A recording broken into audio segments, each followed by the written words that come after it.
All right, season 2, episode 22, Emasculata. It's the name of a bug.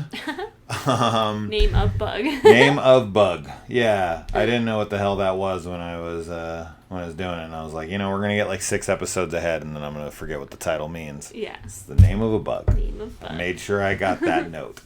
Okay, so we actually got some kind of gross out body horror in this one. And some good gore.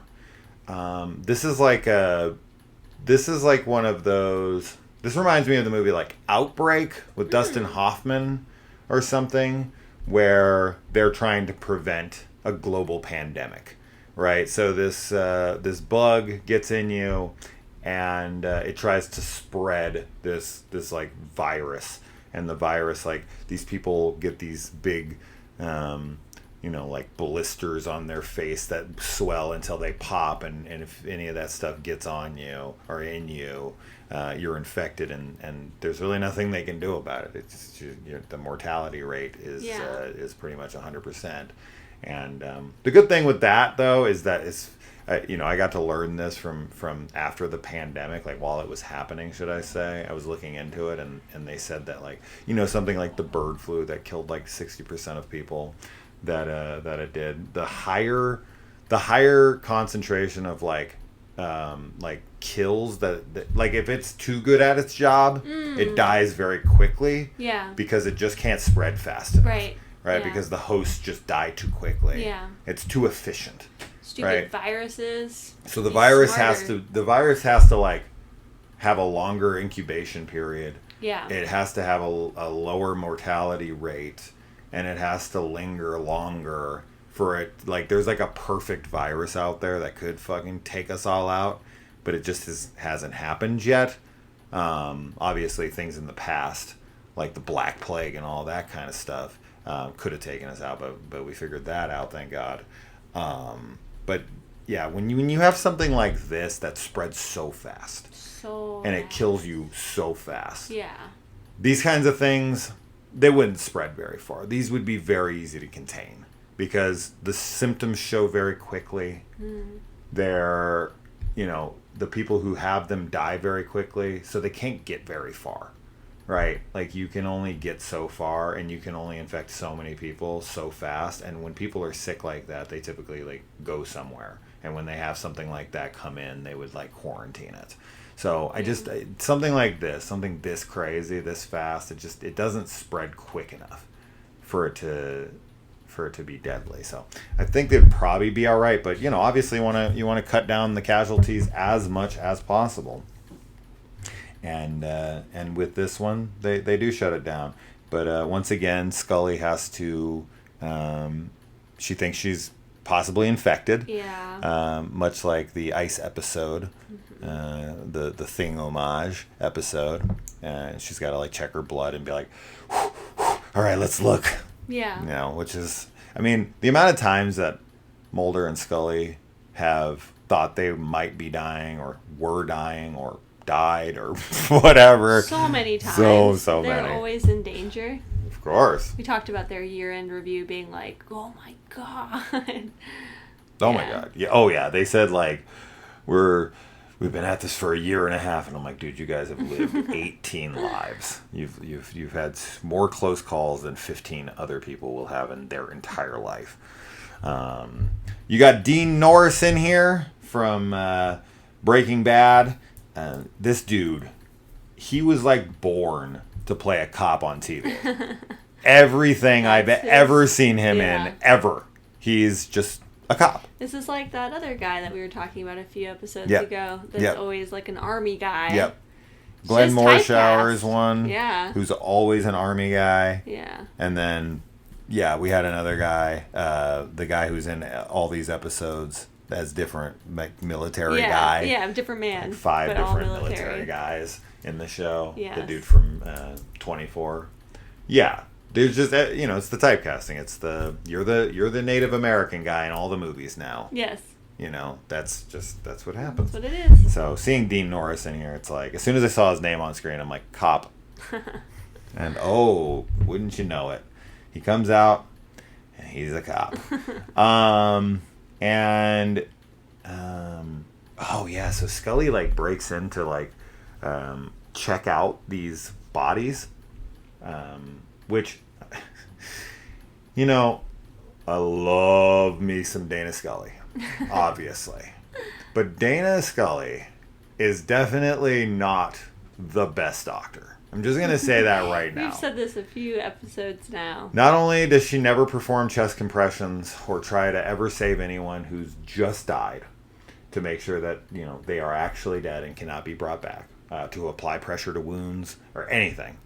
Also, she goes through this episode very willy-nilly with, like, no protective gear, like, no glasses, no mask, no gloves, for most of the episode. I know. And I'm like, and it's all like... This whole place is like shut down, quarantined by like hazmat suit guys. And you're just walking around in there. You are a professional medical MD. Yeah. Like, what? I know. It's kind of like infuriating, maybe is the word. It's silly. And silly. It's silly and is really silly. what it is. It should be Dana Silly. Dana Silly is right. Dana Silly is a good name for her. Yeah. So she goes in, she starts messing around with this body, and this guy comes in and he's like, "What are you doing? You can't be in here." And this also medical doctor spent many years of his life learning how to be a doctor. He's dedicated his life to this, and now he is dying because Scully goes in there where she's not supposed to be, which I get it. She wants to know the truth, but I don't know. Maybe put on. He should be wearing something as well. Totally. He's an idiot as well. Totally. Right. So it's not just her fault, but he comes over there specifically because he's just kind of away from things at the moment. And they're all wrapped up, and I'm sure like they think it's all contained, and she lets it out, and she gets this guy killed, and she's lucky enough that she doesn't get any on her, but this guy dies because of her. Yeah. Yeah, she's very lucky this episode. Oh my god. Because, like, there's a very low chance that she would have not gotten infected. Yeah. Yeah, this episode is another one where there's, like, a definite government conspiracy or... Oh, yeah. CDC. I don't know if it's the CDC specifically or if it's just some branch of government. But I do like them, like, you know, later on in the episode burning bodies and everything and just kind of doing everything to cover it up, basically. Sure. Because I do wonder, like, how much that happens, like, in the real world. Because I feel like it probably happens more than... I don't want to know. I don't want to know either, but I think about it sometimes where I'm like, man, there's probably a lot of, like, deadly things out there that are constantly being either covered up or, like, I don't know. Terrible. Yeah. Yeah, I definitely don't want to. I don't want to know. Yeah, so what was I going to say here? So this guy, he comes in, he's escaped from jail. He's going to come see his girlfriend. Tells her, is he coming home? I thought when that happened, I was, like, positive that he was in jail for, like, domestic abuse. Yeah. And he was like, I'm coming home. And she's like, how did you get out? Like, no. Yeah, the way she answers the phone definitely feels... She probably She's just is. Surprised. But she probably is kind of also a little afraid of him. She's 100%, 100,000%, like, completely on board when he gets there. I know, but, like, abusive relationships... It's like Romeo and Juliet when she gets there. I know. I don't know. I think she's probably also still I think she's just shocked and kind of like, am I going to get in trouble? Like, are the cops after you? What, you know, I have a child. But then, you know, she's irresponsible, so she's just kind of like, whatever. Yeah. We'll figure it out as we go along. Yeah. That's not a good call for her because it ends up getting her killed. Yeah.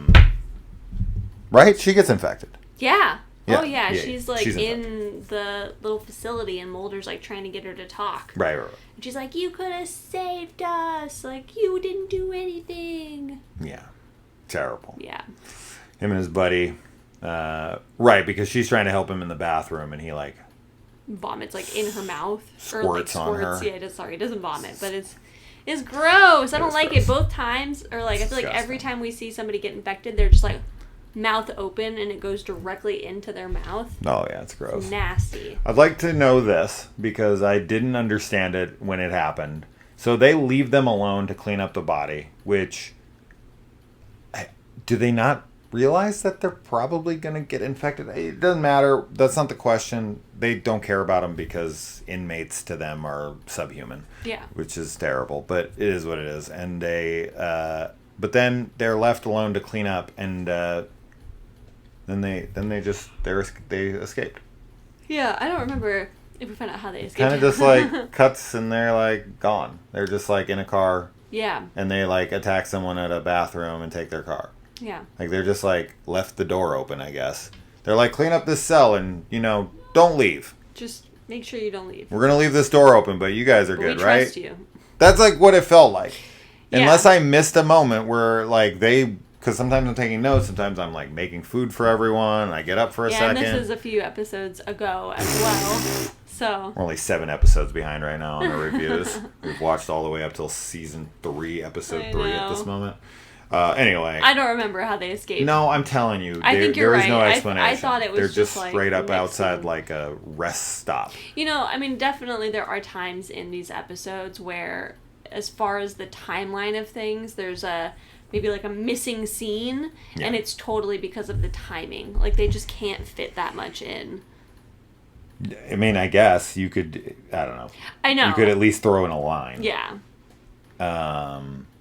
I also find it odd. This is like Mulder might need to get his nose checked out because, like, Mulder walks into Skinner's office. I think it's Skinner's office somewhere, but like he's in a room, and then Cigarette Man like walks up behind him, and he's just kind of like talks, and Mulder like doesn't realize he's there. Skinner doesn't allow smoking in his office.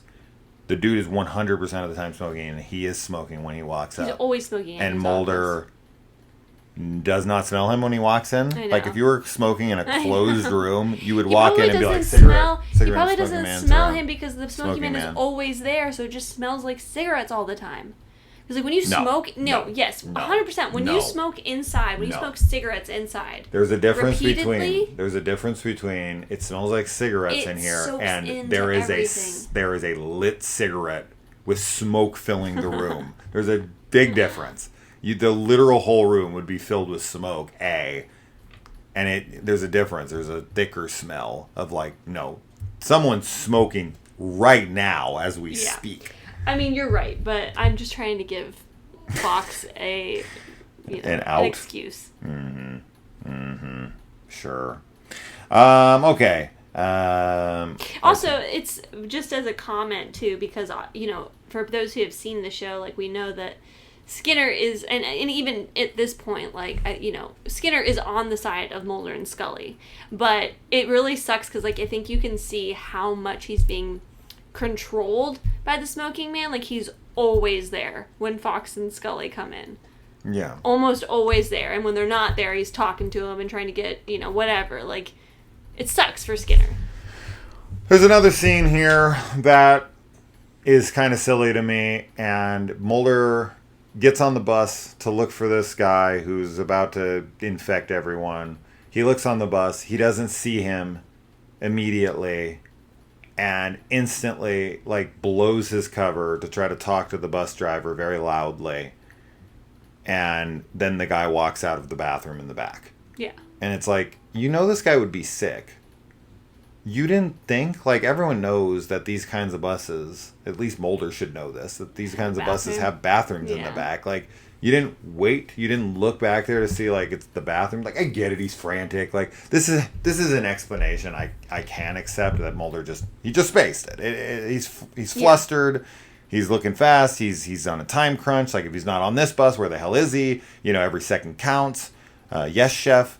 Yes, chef. So for me, it's like it's not a terrible thing, but I was like, really, Mulder? You didn't think for like even a second, like maybe he's just in that bathroom back there, like just start walking back there and see if there's anyone, or like ask the guy, the bus driver, like really quietly, like, hey, like you seen this guy, like see in the bathroom back there? Be sneaky about it, right? But then the guy walks out, and then he almost gets his kid killed. I know. I hope they quarantined that entire bus 100% for days. Yeah, they all needed In fact, they should have just lit the whole bus on fire. No, with the like people the on thing. board. Yeah, 100%. Oh, no. 100%. Just torch them all. No. Make sure.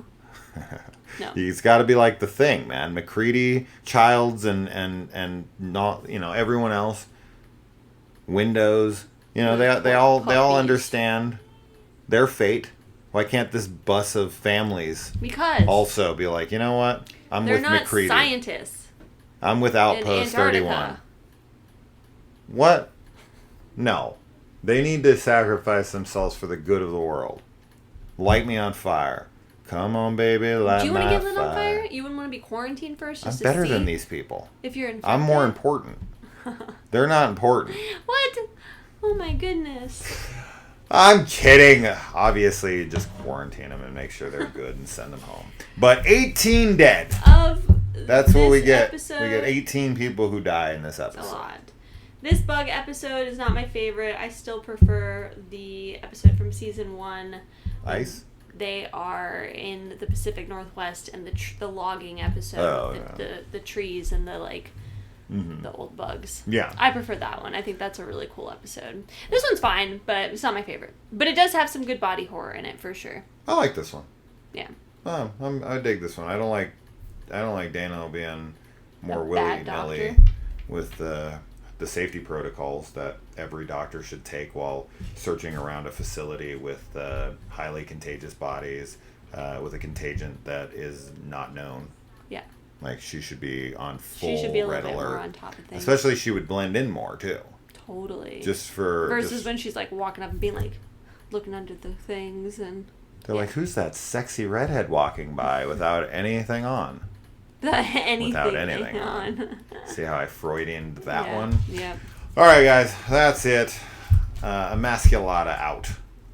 That's me. Emasculata out. Bye.